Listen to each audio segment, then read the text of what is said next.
আরে ভাইয়া বাস থামাও, আরে ড্রাইভার সাহেব বাসটা থামাও, আরে ভাইয়া, আরে ভাইয়া বাসটা আরে ভাইয়া বাস থামাও, আরে ভাইয়া বাস থামাও, আরে ড্রাইভার সাহেব কেন বাস থামাচ্ছিলেন না? আরে গরিবদের জন্য কি এখন বাস থামাবো নাকি? আরে তাড়াতাড়ি গিয়ে বসে পড়।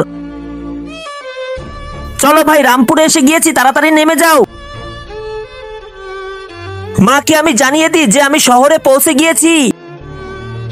হ্যাঁ রিফাত বলো। মা আমি শহরে পৌঁছে গিয়েছি, তুমি টেনশন করো না, ভাইয়ের জন্য আমি দুধ কেনার টাকা গুছাবো। ঠিক আছে বাবা, তুমি খেয়াল রেখো নিজের। ঠিক আছে মা, তুমি টেনশন করো না, আমি রাখি। ভাইয়া আমাকে কি একটা কাজ দেওয়া যাবে? এখানে কোনো কাজ হবে না, চলে যা। আমি তো কোনো কাজই পাচ্ছি না, আমার বাবুর জন্য ওষুধ কিভাবে কিনবো? টেনশন করো না, গাড়ি আসতেছে। স্যার স্যার, তার আগে তুমিও যদি চাও তোমার কলিজার আম্মু 100 বছর বেঁচে থাকুক, তাহলে এই ভিডিওতে লাইক কমেন্ট করে যাবে। যারা যারা লাইক কমেন্ট করবে না, ভাববো তার আম্মুকে ভালোই বাসে না। একটা কাজ দিবেন? কাজ করবি? আমাদের কাছে কোনো কাজ নাই। স্যার অনেক গরিব মানুষ, আমাকে একটা কাজ দেন না, আমার ভাইয়ের জন্য দুধ কিনতে হবে। আগে বল কোথা থেকে এসেছিস? স্যার অনেক দূর থেকে এসেছি। এই বাচ্চা গ্রাম থেকে একা এসেছে, দেখ কাজ করি, বসকে ফোন করে একে কিডন্যাপ করে দিই। এই গাড়ির ভিতর বালি ভরতে রাখ, আমি তোকে অন্য কাজ দিয়ে দিব।